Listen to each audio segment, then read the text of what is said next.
Like کریں، اس کے بعد سبسکرائب کریں اور بیل آئیکن کو دبائیں تاکہ ہمارے ویڈیوز آپ تک سب سے پہلے پہنچے۔ قرآن مقدس سے خوبصورت سا واقعہ یاد آتا ہے جس کو قرآن نے خود بیان کیا ہے اور مفسرین نے بھی اس کا ذکر کیا ہے۔ مال انسان کو کتنا نیچے گراتا ہے، کتنا گھٹیا سوچ پیدا کرتا ہے انسان کی مال۔ مفسرین فرماتے ہیں قرآن مقدس کی تفسیر میں کہ موسیٰ علیہ السلام کا ایک کزن تھا، کچھ لوگوں نے اس کو خالہ زاد بھائی قرار دیا ہے لیکن ایک قریبی رشتہ بتایا ہے۔ اس کا نام تھا قارون، اور قارون جو تھا وہ بہت بڑا دولت مند آدمی تھا، مالدار آدمی تھا قارون،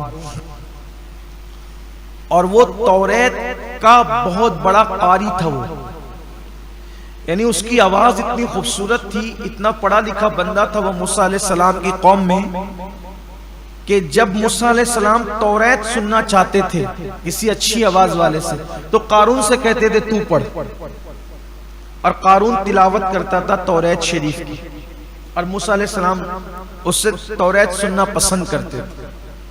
یعنی اس سے پتہ چلا کہ رشتے میں بھی موسیٰ علیہ السلام کا قریبی ہے اور دیندار بھی ہے۔ بھئی بے دین سے تو حضرت موسیٰ توریت نہیں سنیں گے نا، یعنی کس شان کا آدمی تھا قارون، آپ پہلے یہ سمجھ لیں۔ لیکن اللہ نے اس کو بہت دولت دی تھی، مال اس کے پاس اتنا تھا، دولت اس کے پاس اتنی تھی کہ اس کی تجوریوں کی چابیاں کئی جانوروں پہ لاد کر لائی اور لے جائی جاتی تھی۔ اس سے اندازہ ہوتا ہے کہ جس کے پاس چابیاں اتنی ہوگی تو تجوریاں کتنی ہوگی، اور جب تجوریاں اتنی ہیں تو مال کتنا ہوگا۔ اس دور میں بہت مال ہوگا اس کے پاس۔ قرآن نے بیان کیا کہ وہ بہت مالدار تھا۔ اب اللہ کا حکم آیا موسیٰ علیہ السلام پر کہ آپ اپنی قوم سے کہے کہ وہ زکوٰۃ ادا کریں۔ زکوٰۃ دینا ہے 2.5% مال سے۔ تو موسیٰ علیہ السلام نے اپنی قوم سے کہا کہ بھائی اب اللہ کا یہ قانون آیا ہے کہ جو مالدار لوگ ہیں وہ اپنے مال سے غریب لوگوں کو 2.5% زکوٰۃ نکالیں گے۔ تو چھوٹے موٹے مالدار لوگ تھے، انہیں تو کوئی پرابلم ہی نہیں تھا، انہوں نے تو دینا ہی تھا۔ سب سے بڑا جو مالدار تھا وہ قارون تھا۔ قارون نے کہا کہ میں کل سوچ کے بتاتا ہوں۔ یہ سوچ کے بتانا یہ شیطانی چکر، مسلمان کی ذمہ داری ہے، اللہ کے اور اس کے رسول کا فرمان آ گیا، کوئی سوچ نہیں، کوئی فکر نہیں، کچھ نہیں، حکم آیا سر تسلیم خم، ورنہ انجام برا ہے۔ تو کہا میں سوچ کے بتاتا ہوں۔ پھر وہ گیا گھر، سوچنے لگا اتنی دولت، اس کا 2.5% کتنا ہوگا۔ تو قارون نے سوچا کہ میری اتنی دولت چلی جائے گی۔ اس نے سوچا کہ کام کرتے ہیں، اتنی دولت بچانے کے لیے تھوڑی سی خرچہ کرتے ہیں۔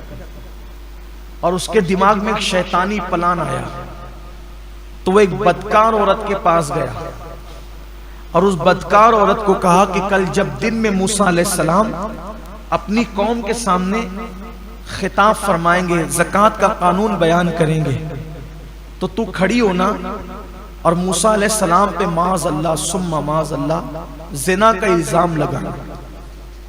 میں تجھے اتنے روپے دوں گا، اتنے پیسے دوں گا۔ روپے پیسے تو ہم بتاتے ہیں اس دور میں جو بھی سکے رہے ہیں، لیکن تجھے یہ کہا۔ اس نے کہا کیا میں اللہ کے نبی پہ بدکار تھی لیکن بے غیرت قارون کی طرح تو نہ تھی کہ دولت کے نشے میں اس نے اتنا بڑا فیصلہ کر لیا۔ اس نے کہا موسیٰ علیہ السلام پہ میں کہا کہ میں جتنا کہتا ہوں کر، تجھے منہ مانگی قیمت دوں گا۔ پھر دولت کی بات آئی تو وہ بھی جسم فروشی کے ساتھ ساتھ اس نے ضمیر بھی فروش کر دی۔ جب صبح ہوئی موسیٰ علیہ السلام کی محفل پھر سجی، اس سے پہلے کہ زکوٰۃ کا عنوان نکلتا قارون کھڑا ہو گیا۔ ایک مسئلہ پوچھنا ہے، اگر کوئی زنا کرے شادی شدہ اس پہ کیا سزا ہوگی؟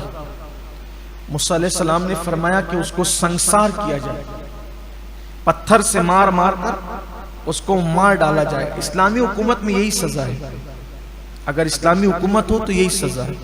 اس کے بڑے قوانین ہیں لیکن آسانی سے زنا ثابت نہیں ہو سکتا کسی کا.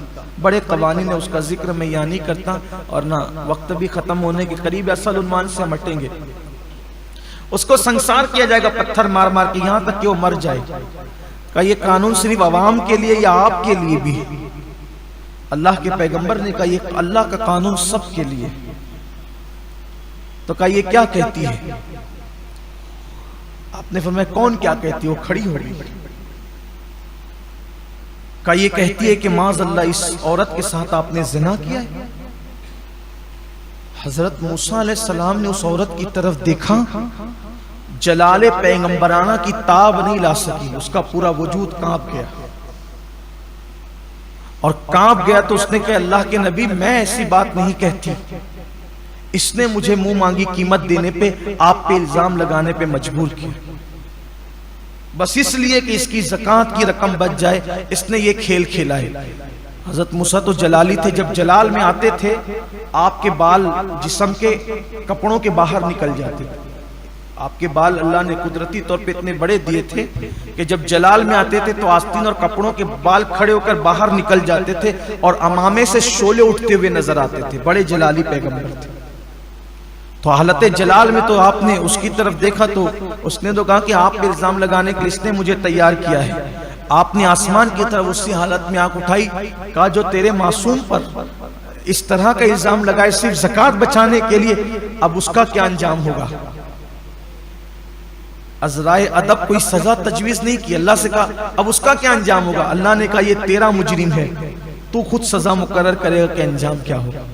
حضرت موسیٰ علیہ السلام نے کہا یہ زمین دھسا اس کو اپنے اندر, زمین اس کو اپنے اندر دھسا لے. جب وہ کمر تک دھسا تو کتنا بدماش تھا, دھستے دھستے کا موسیٰ میری دولت پر قبضہ کرنے کا اچھا طریقہ نکالا ہے کہ مجھے زمین میں دھسا دو اور پھر میری دولت پہ قبضہ کر لو. اللہ کے پیغمبر نے کہا زمین رک جا, اور پھر حکم دیا کہ اس کی دولت کو اس کے سر پہ رکھ دیا جائے, یعنی اب عذاب اور بڑھ جائے. فرشتوں نے اس کی جتنی تجوریاں, اس کی جتنی دولت تھی سب اس کے سر پہ رکھ دیا. ابھی تو ایسے ہی دھس رہا تھا بغیر وزن کے. نبی سے منہ چلانے کی سزا یہ ملی کہ اس کی ساری دولت اس کے سر پہ رکھ دی گئی اور اسی حالت میں وہ دھس رہا. اللہ کے رسول علیہ السلام نے جب اپنے دور میں بیان فرمایا تو فرمایا کہ ابھی بھی وہ زمین میں دھس رہا ہے. اور بعض بزرگوں نے فرمایا کہ رسول اللہ نے فرمایا ابھی بھی دھس رہا ہے تو ابھی بھی دھس رہا ہے. زکوٰۃ نہ دینے کا انجام, اور زکوٰۃ نہ دینے کی بنیاد پہ مال کی محبت نے اس کو پہنچایا کس منزل پر. آج ہمارے یہاں بھی یہی ہو رہا ہے, لوگ زکوٰۃ نہیں دے رہے. حدیث پاک میں آیا ہے, اللہ کے رسول علیہ السلام فرماتے ہیں کہ جب لوگ زکوٰۃ کو تاوان سمجھنے لگے, بادشاہ کے یہاں جو ٹیکس دیتے ہیں تو وہ ٹیکس دینا لوگوں کو برا لگتا ہے, اچھا نہیں لگتا. حکومتوں کو ٹیکس دینا لوگ خوشی سے, کوئی نہیں دیتا خوشی سے اس کو. تو آقا علیہ السلام فرماتے ہیں جب زکوٰۃ کو لوگ تاوان سمجھیں گے, تاوان, اس وقت میری امت پر مصیبتیں ایسے برسے گی جیسے کالی رات میں جب بادل امٹ آتے ہیں تو کیسے چھما چھم بارش برستی ہے زوردار, ویسے میری امت پر مصیبتیں آئے گی. یعنی بارش کے قطرے نہیں مسلسل ٹپکتے رہتے ہیں ایک کے بعد ایک کے بعد ایک کے بعد, تو ایک مصیبت ختم نہیں ہوگی تو دوسری, دوسری نہیں تو تیسری, تیسری نہیں تو چوتھی. دیکھ لیجئے 4-4 مہینے کاروبار بند کر سکتے ہیں لیکن 2.5% زکوٰۃ نہیں نکال سکتے. لاکھوں لاکھ روپیہ لوگ لے کر کے بھاگ جائیں, زکوٰۃ نہیں نکالیں گے, خوش دلی سے نہیں نکالیں گے. زکوٰۃ نکالنے کی برکت کیا ہے؟ زکوٰۃ نکالنے کی برکت یہ ہے کہ اگر تم زکوٰۃ اپنی پوری پوری نکالو خوش دلی کے ساتھ, خوش دلی کے ساتھ, اللہ تمہاری عمر میں اضافہ کرے, مال میں اضافہ کرے.